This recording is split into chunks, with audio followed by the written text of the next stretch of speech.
Hello everyone, तो welcome back to our new videos lecture. इसमें हम एक्सरसाइज फर्स्ट करने वाले हैं 11.1 क्लास 9 की सरफेस एरिया एंड वॉल्यूम।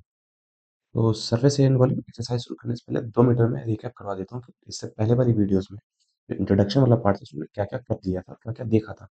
चलो, इससे सबसे पहले तो हमने कोन को समझा था कि कोन क्या होता है। कोन हमारे पास, और कौन सा कोन, राइट सर्कुलर कोन के बारे में देखा था। कौन सा कोन? Right circular cone. कुछ इस तरीके से होगा, मतलब इसकी जो हाइट होती है वो रेडियस पे जब गिरती है सेंटर पे तो रेडियस और हाइट के बीच में 90 डिग्री का एंगल बनता है। इसी कोण को हमें स्टडी करना है, इसके सरफेस एरिया को स्टडी करना है। मतलब जो हाइट है और ये रेडियस है, इनके बीच में जो एंगल बनना चाहिए 90 डिग्री का बनना चाहिए। ठीक है, इसका हमने सी एस ए देखा था। इसका सी एस ए होता है पाई आर एल। इसमें एल हमारे पास होता है स्लैंट हाइट, आर हमारे पास रेडियस और एच ये हाइट। रही बात टीएसए की, तो जाहिर सी बात है हम इसमें एक नीचे का पाई आर स्क्वायर ऐड कर देंगे। सीएसए और टीएसए का कॉन्सेप्ट हमने देखा था। हमने क्या देखा था, किसी फिगर में सीएसए का मतलब होता है कर्व्ड सरफेस एरिया। क्या होता है? Curved surface area. Surface area मतलब किसी फिगर में अगर टॉप बॉटम के एरिया को हटा दिया जाए, माइनस कर दिया जाए, तो जो एरिया बच जाता है उसको हम बोलते हैं कर्व्ड सरफेस एरिया। रही बात टोटल सरफेस एरिया की, तो टोटल सरफेस एरिया में हमारे पास दोनों चीजें आ जाती है, मतलब सारी साइड आ जाती है। उदाहरण के मेरे पास एक क्यूब है, ठीक है। अगर मैं बोलता हूँ टोटल सरफेस एरिया, तो इसकी 6 साइड हो गई टोटल। आप फिर भी देखोगे तो 1 2 3 4 5 और 6 साइड हो गई। बट टोटल इसे हम बोलेंगे, छह छह साइड के एरिया को हम बोलेंगे टोटल सरफेस एरिया। इनकेस अगर आपका बोला जाए कि कमरे का टोटल सरफेस एरिया निकालो, तो उन सभी 6 साइडों का एरिया निकाल कर उन्हें ऐड करेंगे। बट रही बात आपसे बोला जाता है कर्व सरफेस एरिया की, तो कर्व सरफेस एरिया में हम टॉप और बॉटम के एरिया माइनस कर लेंगे। रही बात यहाँ पे कर्व सरफेस एरिया की बात करते हैं, तो टॉप और बॉटम के एरिया को माइनस करेंगे। जाहिर सी बात है टॉप में तो कुछ पॉइंट है, तो इसका तो एरिया होगा ही, इसको तो हम नेगेटिव कर देंगे। इसके बॉटम में हमारे पास एक सर्कल है, तो सर्कल का एरिया और हमने इसमें इंक्लूड नहीं किया है, सिर्फ साइड साइड का है। ठीक है, पायर में पायर में हम नीचे सर्कल के एरिया को हम ऐड कर देंगे और पायर हम कॉमन लेंगे, पाई प्लस आर, ये हमारे पास हो जाएगा टोटल सरफेस एरिया। हमने एक और चीज देखा था, हमने देखा था दो वर्ड होते हैं। एक होता है सरफेस एरिया, एक होता है सरफेस एरिया और एक होता है सिर्फ एरिया। दोनों में थोड़ा अंतर है। अंतर क्या है दोनों में? दोनों में अंतर हमारे पास इस तरीके से है कि सरफेस एरिया होता है 3D के लिए यूज, 3D के लिए यूज, और ये क्या होता है 2D के लिए यूज। तो जनरली एरिया होता ही क्या है? एरिया मैं बताता हूँ। 3D मतलब ना, जैसे फॉर एग्जाम्पल एक क्यूब है, इसके आप बाहरी सरफेसेस निकालना चाह रहे हो, कितना सरफेसेस है, अगर मैं 2D में से स्प्रेड कर दूंगा, वो आपको बताता है। वो अगर कोई 3D फिगर का है, उसको हम बोल सकते हैं सरफेस एरिया। फॉर एग्जाम्पल कोई रेक्टेंगल है, स्क्वायर है, इसका जो एरिया निकाल रहे हो उसको हम बोलते हैं ये सिर्फ एरिया। ओके, रही बात एरिया के कॉन्सेप्ट की, एरिया क्या होता है? एरिया हमने देखा था एक 2 डायमेंशनल फिगर कितना स्पेस ऑक्युपाई कर रहा है, उसको हम एरिया बोलते हैं। मतलब इस 2 डायमेंशंस मतलब आपको पता ही होना चाहिए। डायमेंशंस मतलब क्या होता है? जैसे 2D 3D 1D हम लिखते हैं, 4D भी अब आ गया। तो डायमेंशंस मतलब होता है जो ये होता है हमारे पास किसी फिगर की लेंथ, ब्रेथ और हाइट। ये जो भी चीज अपने आई जो भी चीज अपने आसपास देख रहे हो, उनकी उनकी लेंथ, विड्थ और हाइट तो होगी। ऐसे कोई भी चीज एग्जिस्ट नहीं करती है जिसकी लेंथ, विड्थ और हाइट ना हो। फॉर एग्जाम्पल हमारी मेरी बॉडी की एक लेंथ है, एक विड्थ है और एक हाइट है। ठीक है, तीनों लेंथ, विड्थ और एक हाइट, तीनों चीज होती है। कोई भी फिगर आप देख लो, ठीक है। तो जीरो डायमेंशन फिगर का एग्जांपल अगर हम बात लें, तो पॉइंट होता है, ये कोई स्पेस ऑक्युपाई करता ही नहीं है। फिर हमारे पास आता है 1 डायमेंशन। लाइन इसका एक अच्छा एग्जांपल है। इसमें सिर्फ लेंथ लेंथ होता है, तो ये सिर्फ लेंथ लेंथ होता है, इसकी चौड़ाई नहीं होती है, इसकी चौड़ाई नहीं होती है, और हमारे पास इसकी हाइट नहीं होती है। फिर आते हैं 2 डायमेंशन फिगर, जिसमें हमारे पास रेक्टेंगल, स्क्वायर और ये सर्कल, ये सब आ गए, जिसके पास एक लेंथ होता है और एक हमारे पास विड्थ होता है। तो 2D में कितना स्पेस कोई चीज ऑक्युपाई कर रहा है, ये ऑक्युपाई कर रहा है, उसको हम बोलते हैं हाइट, सॉरी उसको हम बोलते हैं एरिया। 3D में कोई कितना स्पेस ऑक्युपाई कर रहा है उसको हम वॉल्यूम बोल देंगे। 3D में कितना स्पेस, फॉर एग्जांपल ये वाला है, कितना स्पेस ऑक्युपाई कर रहा है, इसको हम वॉल्यूम बोल देते हैं। ठीक है, चलो, ये सब हमने देखा था। हमने एरिया की यूनिट मीटर स्क्वायर ही क्यों होती है, ये भी हमने देखा था। वॉल्यूम की यूनिट मीटर क्यूब क्यों होती है, ये भी हमने देखा था। ठीक है, चलो अब हम शुरू करते हैं। तो दो चीजें हैं, एक है हमारे पास, देखो अब देखो हमारे पास क्या क्या है। Diameter of the base of a cone is 10.5 centimetre, उसका डायमीटर हमें दे रखा है, और उसकी स्लेंट हाइट दे रखी है 10 centimetre. Find its curve surface area, हमें इसका कर्व सरफेस एरिया निकालना है। कोई बात नहीं, हाँ भी निकाल लेंगे।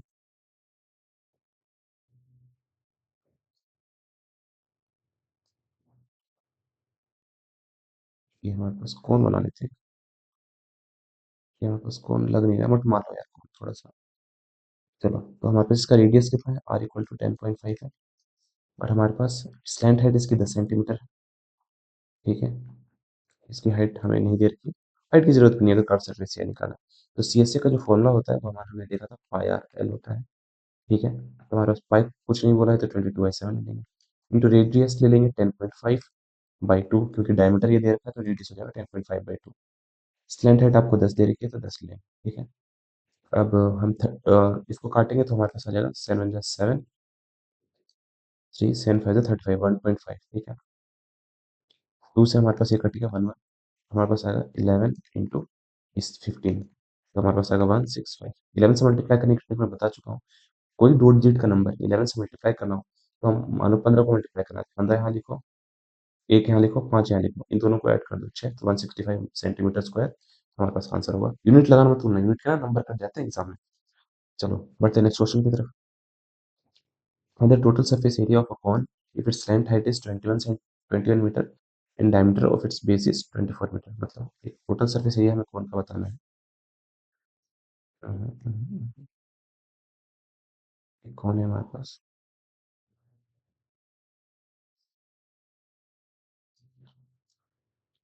इट्स हाइट,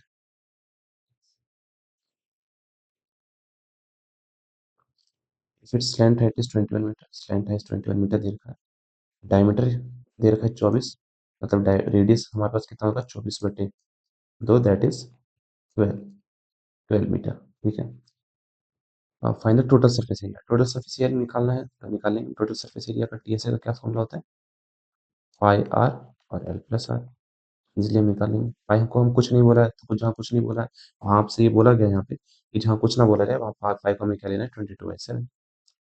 चलो, इंटू रेडियस, रेडियस हमारे पास कितना है 12, एल हमारे पास कितना है 21 प्लस 12। ठीक है, 22/7 इंटू 12, और हमारे पास 21 और 12 को हम ऐड करेंगे तो 33 आ जाएगा। कटने वाला तो है नहीं, एक मिनट, स्लैंट है पाई आर एल प्लस आर, चलो कोई नहीं। तो हमारे पास आ जाएगा 33। ठीक है, तो अब हम मल्टीप्लाई कर देंगे 12, एक काम करते हैं 12 को 24 से मल्टीप्लाई कर 22 से मल्टीप्लाई कर देते हैं, तो 22 इंटू 12, 4 4 2 2 4 6 2 2 6 4, 2 6 4 को हम मल्टीप्लाई करते हैं 33 से, 33 से मल्टीप्लाई करते हैं, 4 से 12 18 19 6 7 12 19 7। ठीक है, 2 11 17 8 7 1 2, 8712/7 सेंटीमीटर स्क्वायर होगा हमारे पास। अब ज़्यादा से ज़्यादा क्या कर सकते हैं, आप इसे डिवाइड कर सकते हो, डिवाइड करके अगर आंसर निकालना है तो वो भी देख सकते हो, ये फ्रैक्शन में ये भी छोड़ दो, गलत नहीं है, बट फिर भी अगर इनपुट बच्चे अगर करना चाहते हो, मैं यहाँ पे डिवाइड करके बता देता हूँ। 8712 है, आता ही होगा यार डिवाइड, तो 9th क्लास में पहुंच गए तो डिवाइड तो करना आता ही होगा 7 से। ठीक है, 7 × 7 1, 2 × 14 3 1, 4 × 28 3 2 7 4 × 28 अगेन 28 अगेन, 12 में से 8 गया 4 0.0, 7 5 × 35 5 अगेन 0, 7 7 × 49, तो हमारे 1244.57 सेंटीमीटर स्क्वायर आ जाएगा।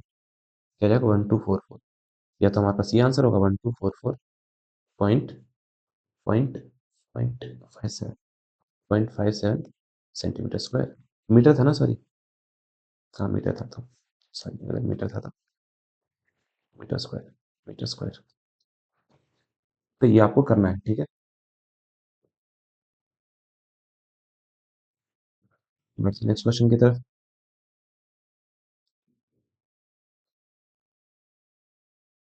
नेक्स्ट क्वेश्चन हमारे पास क्या है, curved surface area of a cone is 308 centimeter square and its length height is 14 centimeter. Find the radius of base and total surface area of the cone. अब देखो आपको curve surface area दे रखा है, curve surface area का क्या formula था, पाई are है, ये आपको दे रखा है कि 308 308 है, आपको रेडियस निकालना है। हमें इसमें सॉरी हाइट स्लैंट हाइट दे रखा है, तो हमारे पास एक कौन बना लेते हैं सबसे पहले तो जो डायग्राम जरूर बनाओ। हर क्वेश्चन में ना डायग्राम जरूर बनाओ, क्योंकि डायग्राम बनाते हो तो इससे आपको क्वेश्चन सच में समझ आता है कि क्वेश्चन क्या कह रहा है। फिर आप ऐसे क्वेश्चन में जहाँ डायग्राम नहीं दे रखा होगा, वहाँ पे आप डायग्राम इमेजिन कर पाओगे कि डायग्राम क्या कह रहा है। तो स्लैंट हाइट हमें दे रखा है 14 सेंटीमीटर, और हमें रेडियस नहीं पता है, आर हमें नहीं पता है, आर, और हमें हाइट, हाइट तो हमें निकालना नहीं चाहिए। पाई आर एल, पाई को जाहिर सी बात है कुछ नहीं बोला गया है, तो 22/7 ले लेंगे, तो पाई 22/7 हो गया। रेडियस मुझे नहीं पता, स्लैंट हाइट मुझे पता है 14। अब ये सिर्फ एक लीनियर इक्वेशन वन वेरिएबल है जिसे सॉल्व करना है, ठीक है। 7 × 7, 7 × 14, 22 × 2, इधर आर के साथ जो रिश्ता है वो मल्टीप्लाई का है, तो जाके डिवाइड हो जाएगा। R equal to 308 divided by 2 × 22, ठीक है। तो बस इसे हम सिंप्लीफाई कर लेते हैं। 2 1 × 2, फिर 1 5 × 10, 4 × 8 154। अब हम इसको काटेंगे, 1 1, फिर 7 × 14 और 7 × 14, फिर 11 7 और जाहिर सी बात है कितना आ गया, 7 सेंटीमीटर। यूनिट जरूर लिखना, डिस्टेंस है, मीटर है, सेंटीमीटर आएगा, ठीक है। रही बात total surface area of the cone की, कर्व सरफेस एरिया हमें दे रखा है, हमें सिर्फ निकालना है एक सर्कल का एरिया निकाल के ऐड कर देना। तो T S A equal to C S A plus pi R square, है ना। तो सी एस ए में दे रखा है 308, तो हमें पाई की वैल्यू पता है 22/7, रेडियस में पता है 7 है, 7 × 7, 7 7 49, 22 को हम 7 से मल्टीप्लाई करेंगे, 4 1 के, तो हमारे पास क्या है, 7 × 14 4, और 1 के 7 × 14 4 1 के 154, 154 है हमारे पास। तो हम क्या करेंगे, 154 में 308 में 154 ऐड कर देंगे, 12 6 4 468 सेंटीमीटर स्क्वायर हमारे पास एरिया फाइनल आ गया, और ये 8 है, ठीक है, और 6 सेंटीमीटर स्क्वायर। चलो बढ़ते हैं नेक्स्ट क्वेश्चन की तरफ। नेक्स्ट क्वेश्चन हमारे पास क्या कह रहा है, conical tent is 10 metre high in the radius of its base is 24 metre. तो पहले हम कॉनिकल टेंट बना लेते हैं।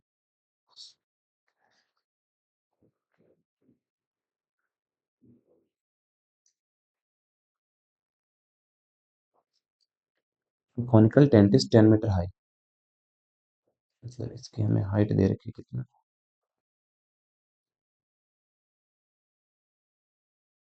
इसकी हाइट हमें दे रखी है 10 metre high and the radius of its base is 24 metre.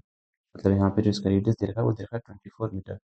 Find slant height and of the tent, slant हमें हाइट हमें निकालना ही है, तो जाहिर सी बात है हम निकाल लेंगे। पाइथागोरस थ्योरम लगा दी, L square equal to R square plus H का square, L square equal to radius हमारे पास कितना है 24, 24 का स्क्वायर प्लस एच का स्क्वायर, हाइट कितना हमारे पास 10 का स्क्वायर, ठीक है। तो 24 का स्क्वायर कितना तो मुझे नहीं पता, कोई आइडिया नहीं है, तो मैं निकाल लेता हूँ। 16 1 के 8 9 8 4 6 7 5 7 6, तो 5 7 6 प्लस हमारे पास आ जाएगा 100, एल इक्वल टू ये हो जाएगा हमारे पास √576, तो 676 हो जाएगा। 676 आई गेस किसी का परफेक्ट स्क्वायर नहीं होता है, होता होगा तो शायद 26 का होता है, पर चेक कर लेते हैं। 6 या 36 6 3 कैरी 12 13 12 5, तो 6 6, मैंने यहाँ कुछ कैलकुलेशन मिस्टेक किया, 6 या 36 6 3 कैरी 12, 12 में हम एक मिनट, हाँ मैंने कुछ मिस्टेक्स किया, 6 या 36 ना, 6 और 3 कैरी 12, 12 में 3 ऐड करेंगे तो यहाँ पे 15 आएगा ना, 156। तो ये हमारे पास उसका हो जाएगा 26 का ही, और 6 2 12 2 1 ठीक है। 6 7 6, तो हमारे पास हाँ जाहिर सी बात है ये 67 6 7 6 का होगा, तो एल इक्वल टू 26 आ जाएगा हमारे पास सीधा, ठीक है। चलो ये हो गया यहाँ पे कैलकुलेशन, इसे एरेज करता हूँ मैं, कैलकुलेशन में 6 होती है यार, ऑलराइट। चलिए पहला पार्ट हमारे पास हो गया, हमने स्टैंडर्ड निकाल लिया। Cost of canvas required to make the tent if the cost is 1 metre square is 70। चलो ये दे रखा है कि हमें उस कैनवस को बनाने में कितना खर्च आएगा, कि अगर 1 मीटर स्क्वायर का जो कीमत है वो 70 रुपये का है, तो सबसे पहले तो जाहिर सी बात है हम टेंट के नीचे नहीं बिछाएंगे, फॉर एग्जाम्पल अगर मेरे पास ये टेंट है, अगर मेरे पास ये अगर मेरे पास ये टेंट है तो इसके नीचे नहीं होगा ना, ऊपर ही हम बिछाते हैं। ठीक है, अगर आप कभी कैंपिंग करोगे और टेंट बनाओगे तो देखना कि नीचे बेस में नहीं हम लगाते हैं। ये वाला एरिया तो जो है वो खाली ही रहने वाला है। तो हम सी एस ए निकाल लेंगे। C S A of tent equal to required canvas, इतना हमें कैनवस चाहिए, और ये हमारे पास आ जाएगा पाई आर एल, जो कि होगा हमारे पास 22/7 इंटू रेडियस है हमारे पास 24 इंटू स्लैंट हाइट हमारे पास कितनी निकली है 26। तो 7 4 जा 28, ये तो कटेगा नहीं। कोई नहीं, इतनी हम मान लेते हैं, इतना भी काटा पीटेगा। एक चीज में एक सलाह देता हूँ, गोल्डन एडवाइस। चलो, तो सी एस ए हमारे पास कितना आ गया? सी एस ए आ गया हमारे पास ये। तो एक काम करते हैं, 22 इंटू 24 इंटू 26/7, ठीक है। मीटर स्क्वायर मान लेते हैं। अब बताओ, 1 मीटर स्क्वायर में यूनिटरी मेथड अगर आपको आता होगा तो ये इजिली क्वेश्चन कर लोगे। 1 मीटर स्क्वायर को पेंट कर, 1 मीटर स्क्वायर कैनवस 70 रुपये का मिल रहा है, और इतना मीटर स्क्वायर कितने में लगेगा? जाहिर सी बात है 70 से मल्टीप्लाई कर देंगे। तो हमारे पास इसका हम 70 से, चलो यहाँ पे मीटर स्क्वायर रखते हैं, यहाँ पे लिखते हैं cost of canvas required, cost of canvas required equal to, इसको हम 70 से मल्टीप्लाई कर देंगे, 22 इंटू 24 इंटू 26/7 इंटू 70, ये कट गया, तो हमारे पास आ गया 10। अब जाहिर सी बात है इन सबको मल्टीप्लाई कर देंगे, 22 24 26 को मैं मल्टीप्लाई कर दूंगा, तो यहाँ पे मल्टीप्लाई कर देते हैं। 22 को 24 से करते हैं, 22 को 24 से करते हैं मल्टीप्लाई। 8 8 4 4 8 2 5, हाँ 12, 5 to 8 को 26 से मल्टीप्लाई करूँगा। 8 6 से हमारे पास आएगा, 8 6 48, 8 4 कैरी, 12 और 4, तो 12 और 4 16, 6 1 कैरी, 30 31, 16 6 1 कैरी, 5 10, 8 6 6 3 1368 रुपीज़। और साथ में हमने जीरो का भी लिया नहीं, क्योंकि जीरो यहाँ पे क्यों लिखना जरूरी है? मुझे जब पता है कि फॉर एग्जाम्पल आप तो ऐसा तो नहीं करते ना, 5 को 100 से मल्टीप्लाई करने के लिए आप सच में मल्टीप्लाई करने लग जाते हैं। 5 लिखूंगा, 2 अंक बाद जो 2 जीरो है, तो 2 जीरो लगा दूंगा। ठीक है, तो ये सब चीजें आपको पता होना चाहिए। उदाहरण के लिए आपको अगर आप करने जा रहे हो 2700 इंटू 500, तो जाहिर सी बात है अगर मुझे मल्टीप्लाई करना है तो मैं ये नहीं लिखूंगा 7 2700 और मल्टीप्लाई करूंगा, नहीं। मैं क्या करूंगा, 27 × 5 7 5 35, 5 3 कैरी, 5 10 13, 135 लिखूंगा, यहाँ पे 2 जीरो, यहाँ पे 2 जीरो, 4 जीरो लगा दूंगा टोटल। ये सब चीजें पता होनी चाहिए, इसलिए मैं यहाँ पे नहीं लगाया यहाँ पे, और यहाँ पे लगा देता हूँ। तो हमारे पास टोटल खर्चा कितना जाएगा? 136,680, यानी कि जी ज़्यादा पैसा नहीं हो गया ये? 136,680, 1 लाख 1,36,080। टेंट भी तो हम ऊंचाई बिछा रहे हैं, 10 मीटर काफी लंबा होता है भाई। ठीक है, तो इतना रुपये हमें लगना पड़ेगा, 1 मीटर स्क्वायर 70 रुपये में लग रहा है, तो उस हिसाब से। ठीक है, बढ़ते हैं नेक्स्ट क्वेश्चन की तरफ। What length of trampoline 3 metre wide will be required to make a conical tent of height 8 metre, base radius is 6 metre. मतलब यहाँ पे इस क्वेश्चन को समझना जरूरी है। देखो, टर्पेओलिन या जो भी है, मैं शायद गलत प्रोनाउंस कर रहा हूँ, वो छोड़ो। एक कपड़ा है क्योंकि जिसकी विड्थ है 3 मीटर वाइड, एक कपड़ा है, एक कपड़ा है जो 3 मीटर वाइड है। हमें इसकी लेंथ नहीं पता कि लेंथ कितनी है। तो इससे हमें एक टेंट बनाना है, इससे हमें क्या बनाना है, इससे हमें एक टेंट बनाना है, इससे हमें एक,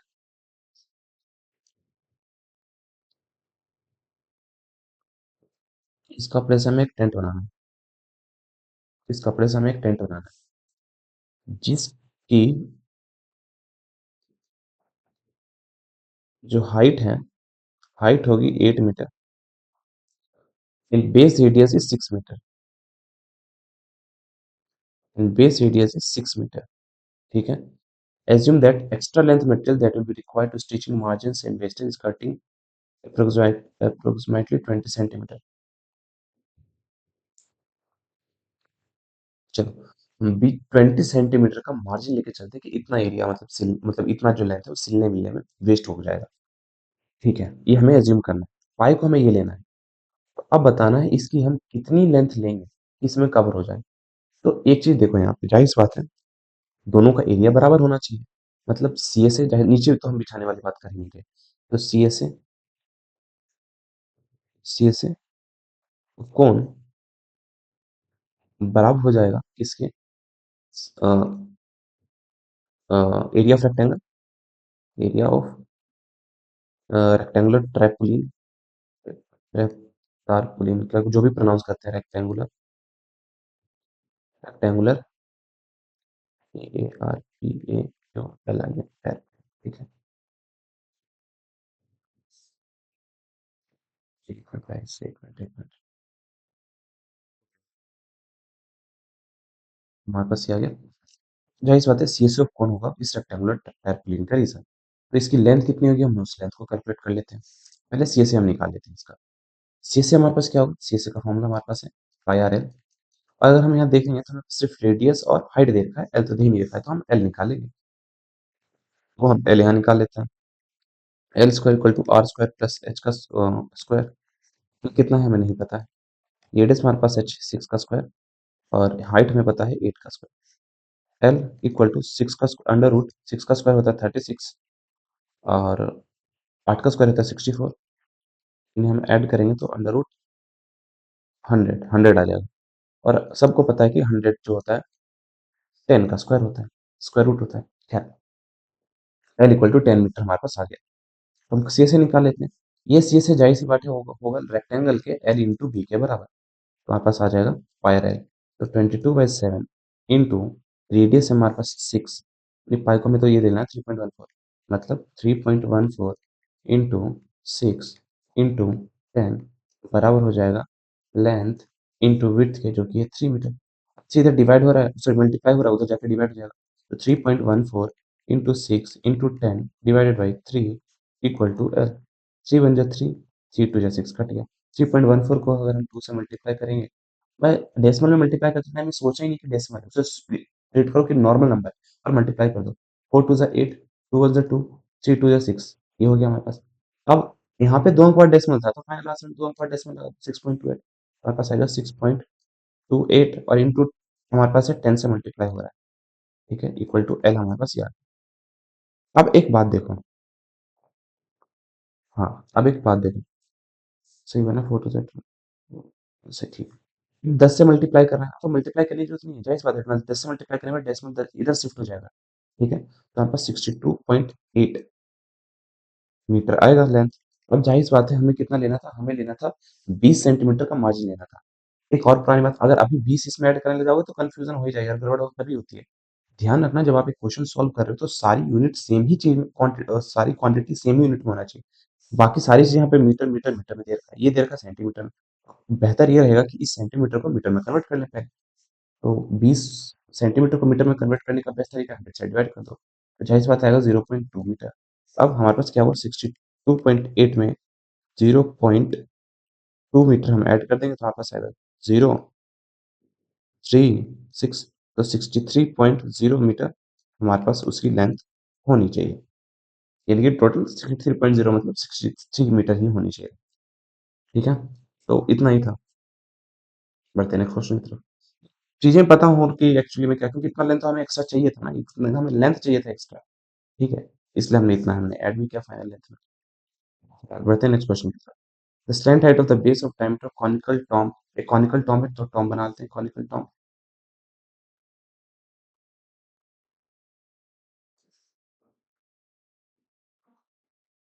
हमारे पास कॉनिकल टॉम हो गया। इसका स्लैंट हाइट दे रखा है 25 मीटर, और बेस डायमीटर हमको दे रखा है 14 मीटर, मतलब जाहिर सी बात है रेडियस हमारे पास हो जाएगा 14/2, that is 7 metre. Strictly find the cost of whitewashing a curved surface area at the rate of 200 rupees per 100 metre square. Cost of white washing निकालना, अब न्यूटन मैथ्स का देखो कमाल का क्वेश्चन दे रखा है इसमें।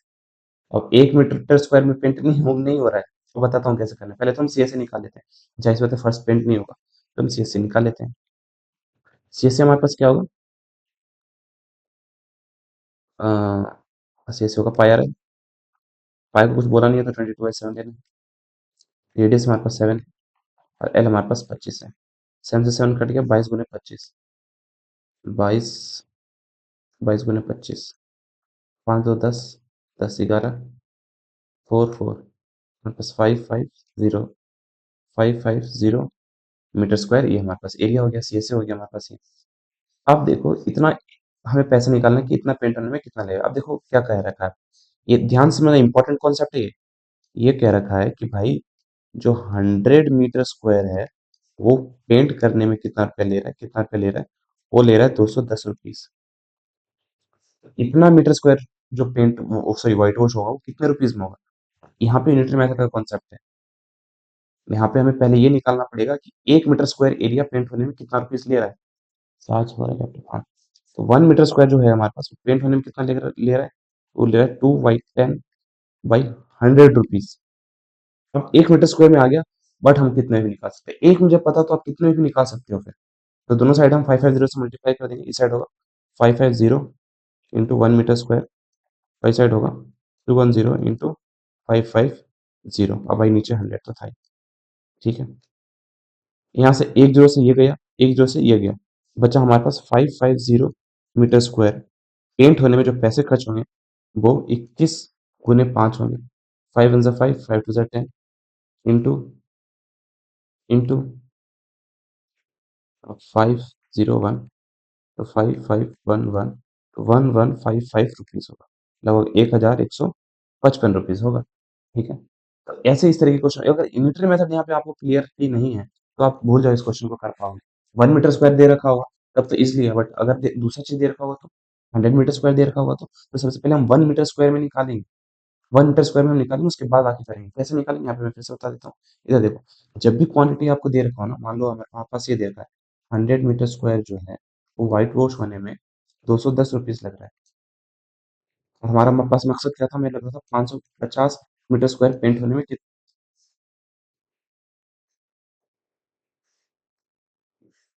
550 मीटर स्क्वायर पेंट होने, व्हाइट वॉश होने में कितना रुपीज लगेगा। तो जो भी चीज आपसे बोला जाए निकालने के लिए, उसे पहले वन में निकालो। यहाँ पे 1 मीटर स्क्वायर में निकालो कि पहले कितना रुपीज खर्चा हो रहा है। इसी को बोलते हैं यूनिटरी मेथड। क्या बोलते हैं इसे, यूनिटरी मेथड। यूनिटरी मेथड, दूसरे शब्दों में वन का मेथड भी हम बोल सकते हैं, वन का मेथड, कि अगर एक में पता है मैं फिर कितने में भी निकाल सकता हूँ। तो पहले मैं क्या करूंगा, इसको देखो निकालने का तरीका क्या है। इसे मैं ये लिखा हुआ है, मैं इसको लिख सकता हूँ ना, 100 × 1 मीटर स्क्वायर, ये लिख सकता हूँ, 210 रुपीज। अब 100 इधर मल्टीप्लाई हो रहा है तो जाके डिवाइड हो जाएगा, तो 1 मीटर स्क्वायर हमारे पास 210/100 रुपीज आ गया। अब 1 मीटर स्क्वायर में मुझे पता चल गया, अब दोनों साइड में 500 से, 550 550 से मल्टीप्लाई करता हूँ तो निकाल सकता हूँ मैं। 550 × 1 मीटर स्क्वायर बराबर किसके होगा, बराबर होगा 210/100 इंटू 550, आ गया।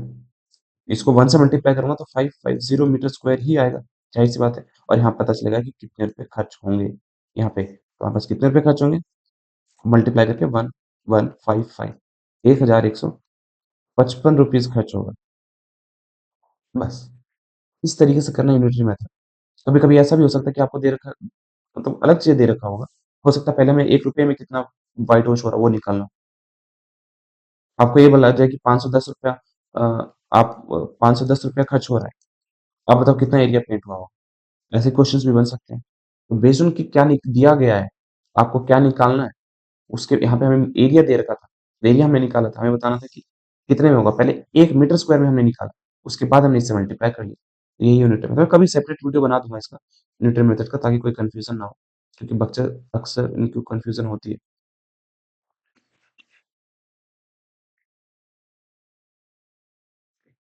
बढ़ते हैं नेक्स्ट क्वेश्चन की तरफ। Jokers cap in the form right circular कौन, एक जोकर का कैप है वो एक राइट सर्कुलर कौन के फॉर्म में है, राइट सर्कुलर कौन के फॉर्म में, जिसका बेस रेडियस दे रखा है 7 सेंटीमीटर, जिसका बेस रेडियस दे रखा है 7 सेंटीमीटर, ठीक है। एंड हाइट दे रखा है जिसका, जिसका हाइट दे रखा है 24 centimetre. Find the area of the sheet required to make 10 such caps. हमें बताना है कि कितने ऐसे 10 शीट्स बनाने पड़ेंगे। ऐसे 10 शीट चाहिए तो एरिया कितना हो जाए, इस बात हम कर्व सरफेस एरिया निकालेंगे। कर्व सरफेस एरिया के लिए चाहिए होता है एल। एल हमारे पास यहाँ है नहीं तो हम एल निकालेंगे। एल स्क्वायर, क्योंकि कर्व सरफेस एरिया का फॉर्मूला तो हमारे पास ये होता है ना मेरे भाई, पाई आर एल। तो हमारे पास कितना आ जाएगा, 22/7 इंटू रेडियस। रेडियस हमारे पास कितना है, 7। अरे यार, एल तो निकालने पहले। एल का स्क्वायर इक्वल टू आर का स्क्वायर प्लस एच का स्क्वायर। तो हमारे पास एल का स्क्वायर किस बराबर आ जाएगा, रेडियस हमारे पास है 7 का स्क्वायर प्लस हमारे पास हाइट दे रखा है 24 का स्क्वायर। ठीक है, एल का स्क्वायर हमारे पास होगा 7 का स्क्वायर होगा 49, और 24 का स्क्वायर लास्ट में हमने निकाला था 576 आया था ना। एक बार फिर से ऐड कर लेते हैं, 5 24 को कर लेते हैं मल्टीप्लाई। 4 4 16 6 1 8 9 8 4 6 7, हाँ 5 7 6 आएगा। 5 7 6 में 49 हम ऐड कर लेंगे तो वापस आएगा 5 और 8 2 6 6 2 5। तो एल स्क्वायर आ जाएगा 6 2 5। और दुनिया जहां को पता है कि जो हमारे पास ये है 625, वो 25 का स्क्वायर होता है। एल आ गया हमारे पास 25। जैसे हमारे पास एल आ गया, मैं सी से निकाल सकता हूँ।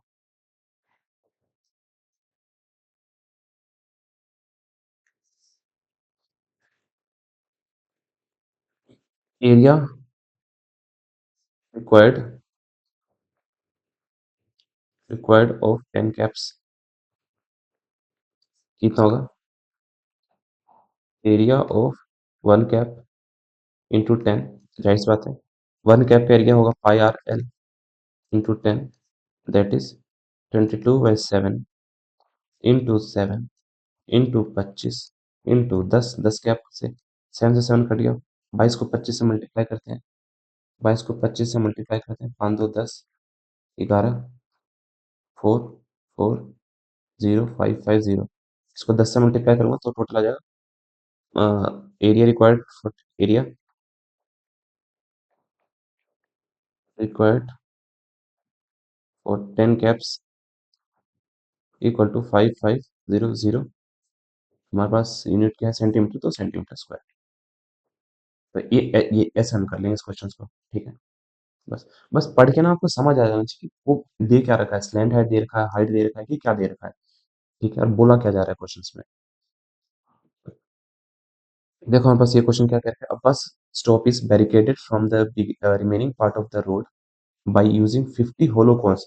आपने अक्सर देखा होगा ना, बैरिकेडिंग के लिए हमारे पास अक्सर ये यूज होते हैं। बताता हूँ, जैसे ना ऐसे ऐसे कौन होते हैं सड़क पे, जैसे आपने अक्सर देखा होगा कि ऐसे कौन रख देते हैं, ऐसे कौन ऐसे अक्सर रख देते हैं। ठीक है, तो इस कोन का stop is barricaded from the remaining part using 15 hollow cones. ऐसे 50 होलो कॉन्स है, अंदर से खाली है, रिसाइकल्ड कार्डबोर्ड से बने। Each one of has base diameter. Base diameter हमारे पास 40 सेंटीमीटर है। जाहिर सी बात है रेडियस हमारे पास 20 सेंटीमीटर होगा। ठीक है, हाइट इसकी 1 मीटर है हमारे पास। हाइट हमारे पास कितनी है इसकी, हाइट जो है हमारे पास वो दे रखा है, हाइट दे रखा है 1 metre. If the outer side of each cones is to be painted, बाहर का पार्ट जो हमें पेंट करना है, कितने रुपए पे, 1 मीटर स्क्वायर जो होता है, 1 मीटर स्क्वायर वो पेंट होने में 12 रुपए लेता है। कितना रुपए लेता है, 12 रुपए। But in the cost of painting all these cons, सारे कॉन्स को पेंट करने के लिए कितना होगा, √1.04 को हमें इतना लेना है, और 3 पाई को लेना है 3.14। एक काम कर लेता हूँ, जाहिर सी बात है हाइट दे रखा है मीटर में, ये दे रखा है सेंटीमीटर में, तो सारी क्वांटिटी को एक ही चीज में होना चाहिए। जाहिर सी बात करना क्वेश्चन, तो अब कुछ बच्चे महान यहाँ पे ये भी होंगे जो कि 1 मीटर, मान लो हमें एल तो चाहिए सी से निकालने के लिए, सी से निकालने के लिए हमारे पास क्या चाहिए, एल चाहिए। क्योंकि सी का जो फॉर्मूला होता है वो होता है पाई आर एल। एल चाहिए, एल का स्क्वायर क्या होगा, आर का स्क्वायर प्लस एच का स्क्वायर के बराबर। अब एल का स्क्वायर आर के स्क्वायर को रख देंगे 20 सेंटीमीटर का स्क्वायर, मतलब सेंटीमीटर नहीं, 20 का स्क्वायर, और ये 1 का स्क्वायर। क्या बोलूं, 20 सेंटीमीटर है मेरे भाई, 20 मीटर नहीं है। यहाँ पे ये मीटर दे रखा है यार, यहाँ पे कहा गया, ये सेंटीमीटर दे रखा है। क्वांटिटी सेम होनी चाहिए, सेम यूनिट में होनी चाहिए फिजिकल क्वांटिटी, कोई भी चीज दे रखा हो, या तो मीटर हो तो सारी क्वांटिटी को मीटर में कन्वर्ट कर ले, सेंटीमीटर। मैं करते एक काम करता हूँ, 20 को मीटर में कन्वर्ट कर लेता हूँ 100 से डिवाइड करके। जाहिर सी बात है 0.2 मीटर आएगा हमारे पास। ठीक है, तो हमारे पास अब सही होगा, तो 0.2 का स्क्वायर प्लस 1 का स्क्वायर। तो हमारे पास एल इक्वल टू क्या होगा, 0.2 का स्क्वायर होगा 0.04। ठीक है, और 0.04, 1 का स्क्वायर मान लीजिए, अंडर रूट एल हमारे पास आ जाएगा अंडर रूट 1.04, और 1.04 को 1.02 लेना है। एल हमारे पास आ गया 1.0, ये हमें दे रखा था।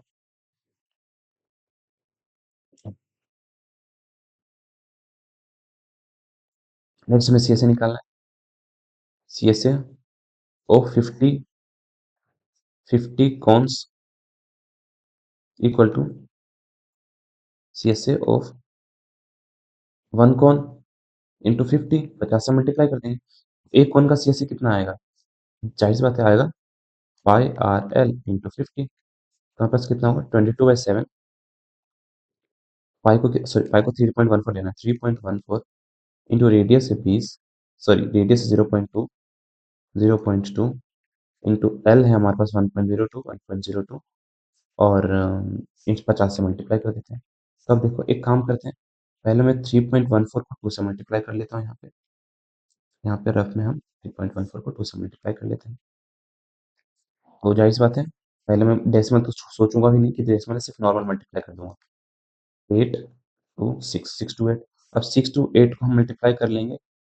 नहीं नहीं, मैं यहाँ पे गड़बड़ कर रहा हूँ।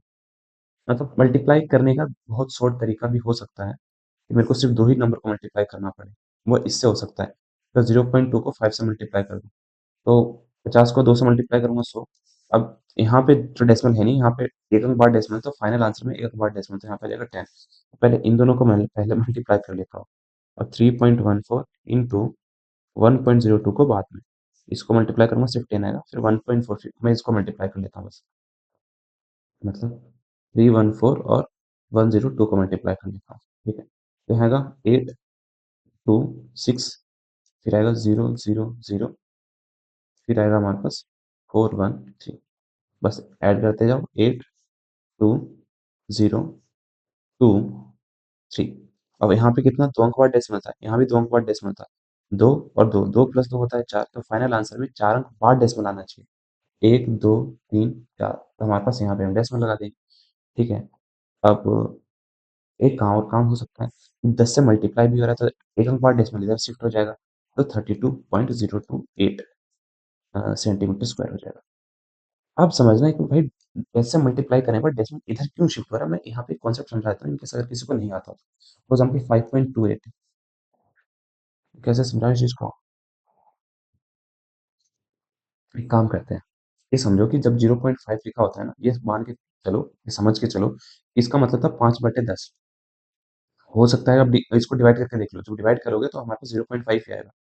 ठीक है, तो इस बात से एक चीज समझ लो कि अगर 0 मतलब 5.32 लिखा है, यहाँ पे इसका मतलब क्या होगा, मैं डेसिमल हटाना चाहूँ तो मैं लिख सकता हूँ 532/10/100।